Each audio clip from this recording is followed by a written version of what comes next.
तो आज हमारे माननीय उच्चतम न्यायालय ने वो करके दिखाया, वो किया जिसकी उम्मीद हिंदुस्तान के हर हक पसंद नागरिक को थी। सुबह जब मैंने वीडियो किया था, मैंने कहा था सुप्रीम कोर्ट ने लताड़ लगाई कल की जो न्यूज थी उसके आधार पर, क्योंकि कल उसने कहा था, सुप्रीम कोर्ट ने कहा था कि हम ऐसा इंटरिम ऑर्डर क्यों ना जारी कर दें।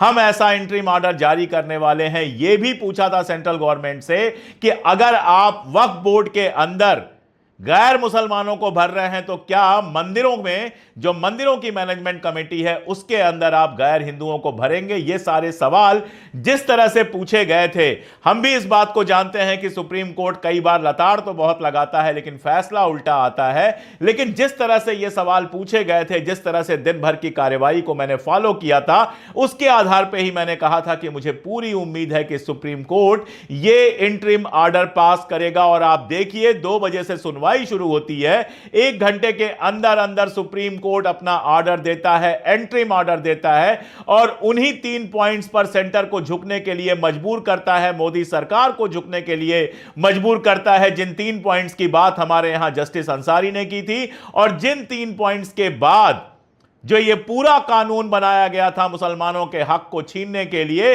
उसके नाखून और पंजे पूरी तरह से छीन लिए जाते हैं, खत्म कर दिए जाते हैं। वो 3 ऑर्डर ऐसे हैं, 3 पॉइंटर्स ऐसे हैं कि उस पर सेंट्रल गवर्नमेंट जो झुकी है, तो आप ये समझिए कि इस कानून के नाखून और पंजे चले गए हैं। योगी आदित्यनाथ जो सपना देख रहे थे कि जमीनों को कब्जा कर लेंगे, वक्फ की जो सारी जमीनें हैं वो कब्जा हो जाएंगी, उनका रीडिस्ट्रीब्यूशन होगा, फला होगा, ढिमका होगा, ये जो सारे सपने ये लोग देख रहे थे, ये सारे सपने बिल्कुल टूट गए जब सुप्रीम कोर्ट ने आज अपना इंटरिम ऑर्डर दिया है। ये 3 पॉइंट्स क्या हैं आप जानते हैं, लेकिन एक बार फिर से बता देता हूं। सुप्रीम कोर्ट ने सुनवाई की अगली तारीख तय की है 5 मई, और जब तक यह सुनवाई चलती रहेगी, केवल 5 मई तक नहीं, इस बात को समझिएगा, जब तक यह सुनवाई चलती रहेगी, जब तक इस मामले में कोई फैसला नहीं आएगा, 2 साल, 5 साल, 10 साल, जितनी भी सुनवाई ये चलती है, उस पूरे पीरियड में वक्फ बोर्ड के अंदर, उसके मैनेजमेंट के अंदर किसी भी गैर मुसलमान को भर्ती नहीं किया जाएगा। यह कहा है सेंट्रल गवर्नमेंट ने। सुप्रीम कोर्ट का ऑर्डर यह मिला इनको, एंट्रिम ऑर्डर यह मिला कि जब तक सुनवाई पूरी नहीं हो जाती है, जब तक फैसला आ नहीं जाता है, आप वक्फ बोर्ड के अंदर किसी गैर मुसलमान को भर्ती नहीं कर सकते। पहली मांग तो यही थी, जिस पर कल सुप्रीम कोर्ट ने पूछा था कि भाई, अगर आप वक्फ बोर्ड के अंदर गैर मुसलमानों को शामिल करना चाहते हैं, वो भी ऐसे कि 22 में सिर्फ 8 मुसलमान बचेंगे, 14 गैर मुसलमान हो जाएंगे, तो क्या आप मंदिरों के ट्रस्ट के अंदर किसी गैर हिंदू को भर्ती करेंगे? क्या आप शिरोमणि गुरुद्वारा प्रबंधक कमेटी में किसी गैर सिख को भर्ती करेंगे? क्या चर्चों को चलाने के लिए जो संस्थाएं हैं उसमें किसी गैर ईसाई को भर्ती करेंगे? क्या यह संभव है? यह सवाल जब पूछा था सुप्रीम कोर्ट ने, तो यह सवाल ऐसे ही नहीं था। और आज बाकायदा अपने एंट्रिम आदेश में, अपने अंतरिम आदेश में क्लियर कर दिया कि भाई, वक्फ बोर्ड में जब तक फैसला आ नहीं जाता है, तब तक कोई गैर मुसलमान भर्ती नहीं किया जाएगा। तो जो सरकार का यह मन था कि वक्फ बोर्ड के अंदर अपने लोगों को घुसा दिया जाए और घुसाने के बाद उनसे मनचाहे फैसले करवा लिया जाए, वो सरकार का दिल टूट गया। मोदी जी मन की बात सुनाते हैं, मोदी जी के मन की बात सुप्रीम कोर्ट ने कायदे से सुनी और कहा यह बात गलत बात है। दूसरा पॉइंट जो सबसे ज्यादा इंपॉर्टेंट था, वो था वक्फ बाय यूजर और वक्फ बाय डीड का मामला। केंद्र सरकार चाहती थी कि वक्फ बाय डीड लाया जाए, इस कानून में वक्फ बाय डीड ले आए, यानी जो संपत्तियां वक्फ की गई हैं, दान की गई हैं, उसमें जिसकी रजिस्ट्री, डीड वगैरह है वो तो ठीक है, लेकिन जिनकी डीड रजिस्ट्री नहीं है, उनको सरकार जब चाहे तब अपने कब्जे में ले ले। ये वाला पॉइंट सबसे ज्यादा इंपॉर्टेंट था। इसी के आधार पर योगी आदित्यनाथ उछल रहे थे और कह रहे थे कि वक्फ की जमीनें वापस ले ली जाएंगी, और दुनिया भर के ट्राल्स तमाशा मचा के रखे हुए थे। एक गोदी मीडिया का एंकर है, वो बता रहा था कि सरकार के वकील को कहना चाहिए कि पहले ये करो, पहले वो करो, पहले वो करो। मैंने लिखा था कि इस आदमी को सरकार वकील बना के भेज दे, पहले ही पेशी में मुकदमा हल हो जाएगा, क्योंकि जितनी बातें ये लिख रहा है वो सब झूठ है। अब कल क्या हुआ था आपको मैंने बताया था कि सुप्रीम कोर्ट ने कहा था कि मुगल पीरियड में या 300 साल पहले 400 साल पहले जो जमीनें वक्फ की गई थी, दान की गई थी, उन जमीनों के कोई कागजात तो मिलना मुश्किल काम है। उस जमाने के कागजात कैसे आ जाएंगे? उस जमाने में रजिस्ट्री तो होती नहीं थी। तो फिर क्या उन जमीनों पर सरकार कब्जा कर लेगी? 300 साल से जहां मस्जिद बना हुआ है, 300 साल से अगर वक्फ की कोई जमीन है, वहां मदरसा चल रहा है या कुछ और चल रहा है, तो क्या उस पर सरकार कब्जा कर लेगी? हमारे सॉलिसिटर जनरल साहब के पास कोई खास जवाब इसका था नहीं। तो अभी तक जो फार्मूला था वक्फ बाय यूजर का, यानी जिसको वक्फ के तौर पर यूज किया जा रहा है उसको वक्फ के तौर पर यूज किया जाता रहेगा।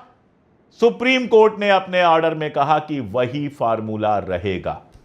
और इसी में तीसरा पॉइंट है कि डीएम साहब को जो अधिकार दे दिया गया था कि वक्फ की किसी जमीन पर जो ही बवाल शुरू हो वो उसको सरकारी जमीन घोषित कर दें और फिर जब तक कोर्ट से फैसला नहीं आया तब तक वो सरकारी जमीन की तरह ट्रीट की जाए, वो अपने आप आ गया। ये पॉइंट भी अपने आप आ गया, यानी डीएम साहब के पास वो ऑर्डर रहेगा नहीं। जब वक्फ बाय यूजर का फार्मूला आ गया तो डीएम साहब अब कोई आदेश नहीं दे सकेंगे। अगर कोई जमीन परंपरा में वक्फ की तरह यूज हो रही है तो वो वक्फ की तरह यूज होती रहेगी। यही 3 सबसे बड़े पॉइंट थे जिनको लेकर पहले दिन से हम लोग सवाल उठा रहे हैं। बातें और भी बहुत सारी हैं। कहा गया कि जो 5 साल से प्रैक्टिसिंग मुसलमान है सिर्फ वही वक्फ कर सकता है। कपिल सिब्बल साहब ने कल कोर्ट में यह सवाल पूछा था कि मैं हिंदू हूं और अगर मैं जमीन किसी को वक्फ करना चाहता हूं तो इस पर मुझे क्यों रोक लगाई जाए? क्यों मेरे ऊपर इस बात पर रोक लगाई जाए कि मैं अपनी जमीन किसी मुस्लिम काज के लिए नहीं दे सकता हूं? जुलूस निकलते हैं, जलसे निकलते हैं, हिंदुओं के मुसलमान खड़े हो जाते हैं, छबील खोल के रूअफ़ज़ा पिलाते हैं, फल खिलाते हैं, सेवा करते हैं, यहां तक कि कांवड़ निकलती है उस समय भी फ्रूट और फ्रूटी बांट रहे होते हैं, तब तो कोई रोक नहीं लगती है कि नहीं मुसलमान कोई मदद नहीं कर सकता। इलाहाबाद में कुंभ था, प्रयागराज में लोगों को रहने की जगह नहीं मिल रही थी, लोगों को खाने की जगह नहीं मिल रही थी, लोगों को पानी नहीं मिल रहा था। मुसलमानों ने अपनी मसाजिद खोल दी, अपने घर खोल दिए, लोगों को खाना खिलाया, बिस्तर दिया रात को सोने के लिए, उनकी सेवा की और अगले दिन वो अपने घर खुशी खुशी गए। तब तो कोई नहीं आया कि मुसलमान मदद नहीं कर सकते हैं। बनारस हिंदू विश्वविद्यालय बन रहा था, हर तरह के लोगों ने जमीन दी, तब तो कोई नियम नहीं था कि हम जमीन दे सकते हैं और वो जमीन नहीं दे सकते हैं। लेकिन अलीगढ़ मुस्लिम यूनिवर्सिटी अगर बन रही थी और वहां पर किसी मथुरा के एक राजा ने अगर वहां पर जमीन दी, कल कहा जाएगा कि वो जमीन वक्फ की नहीं मानी जाएगी, वो जमीन वक्फ नहीं है क्योंकि वो एक हिंदू ने दी है। इससे क्या तय होता है? और आप कैसे तय करेंगे कोई प्रैक्टिसिंग मुसलमान है कि नहीं है? सबके घर में सीसीटीवी कैमरा लगा के देखेंगे या उसके साथ लगा देंगे सीसीटीवी कैमरा कि दिन में 5 वक्त नमाज करता है कि नहीं करता है? आप कैसे तय करेंगे कि कोई प्रैक्टिसिंग मुसलमान है कि नहीं? कैसे तय करेंगे कि कोई प्रैक्टिसिंग हिंदू है कि नहीं? जाकर हर घर में पूजा घर चेक करेंगे या चेक करेंगे नवरात्र में यह व्रत था कि नहीं, या क्या चेक करेंगे? ब्राह्मण है तो उसका जनेऊ चेक करेंगे या कुछ और चेक करेंगे जिससे आप यह पता लगाएंगे कि यह प्रैक्टिसिंग हिंदू है कि नहीं? तो अब सरकार पता लगाएगी कि कोई प्रैक्टिसिंग हिंदू है कि नहीं, कोई प्रैक्टिसिंग मुसलमान है कि नहीं, कोई प्रैक्टिसिंग सिख है कि नहीं। बहुत सारे सिखों ने अपने बाल कटवा दिए हैं। 84 के दंगों के बाद बहुत सारे लोगों ने अपने बाल और दाढ़ी कटवा दिए। क्या वो सिख नहीं रह गए? और अगर रह गए या नहीं रह गए, ये सिख धर्मगुरु तय करेंगे, मौलाना तय करेंगे, इस्लाम आपस में मुसलमान तय कर लेंगे कि वो किसको मुसलमान मानते हैं, किसको नहीं मानते हैं। लेकिन अगर कोई ये साबित कर देगी, सरकार कह देगी ये तो प्रैक्टिसिंग मुसलमान ही नहीं है, इसने जमीन वक्फ की है इसलिए वक्फ की जमीन नहीं मानी जाएगी, ये कौन सा नियम है, ये कौन सा कानून है?